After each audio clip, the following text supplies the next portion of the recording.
All right, now looking at the First Peter passage, chapter 4, he writes, "Since therefore Christ suffered in the flesh, arm yourselves with the same way of thinking. For whoever has suffered in the flesh has ceased from sin, so as to live for the rest of the time in the flesh, no longer for human passions, but for the will of God.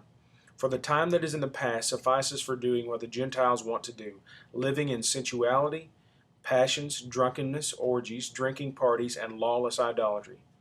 With respect to this, they are surprised when you do not join them in the same flood of debauchery, and they malign you.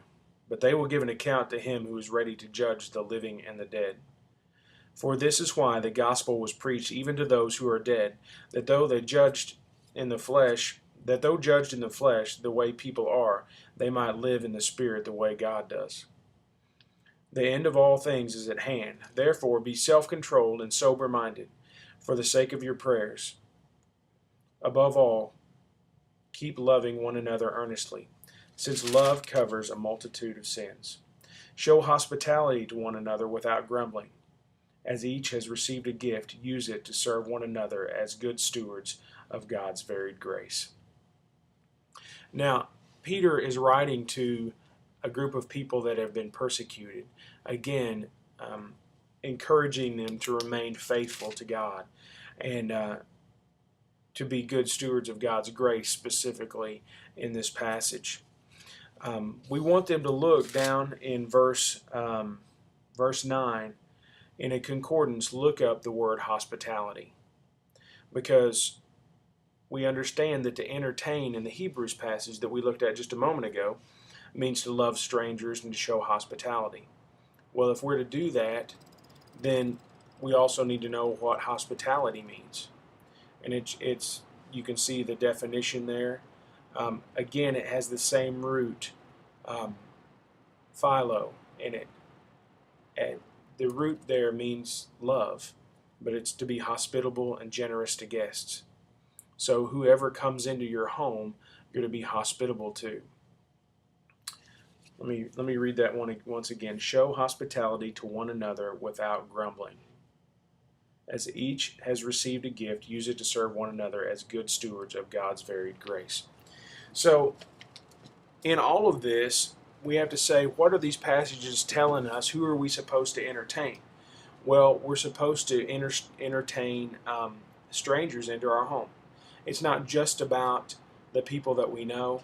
It's not just about making ourselves feel good, as I spoke about on Wednesday night. So we need to say, who are we welcoming into our home?